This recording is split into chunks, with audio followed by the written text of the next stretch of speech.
Hi everyone, Dr. Evie from Pain Free and Fit. Today we're going to be going over how to supercharge your clamshell exercise for greater hip and low back stability, as well as making better gains in your tone and strength of your glute max buttock muscles. Hope you enjoy.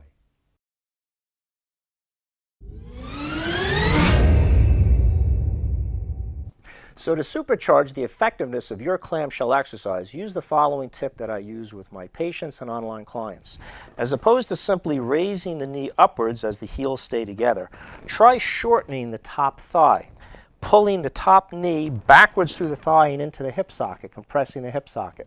The overall motion is perhaps 1/8 of an inch, just to make that top leg slightly shorter in length than the bottom leg.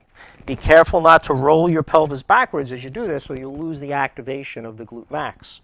By shortening the leg, you'll be compressing the hip socket, and if you feel your buttock muscle right behind your hip, you'll notice the tension in it will drastically improve as you do this exercise. Maintain that tension, compressing the leg back into the hip all the way up and down to really improve the effectiveness of this exercise. As you advance, remember the clamshell is only part of an overall rehab program for hip and low back pain, as well as overall gains in strength and tone in the buttock muscles. Always make sure you move on to more advanced exercises as you improve, such as glute bridges, lunges, squats, and eventually one-legged squats and deadlifts.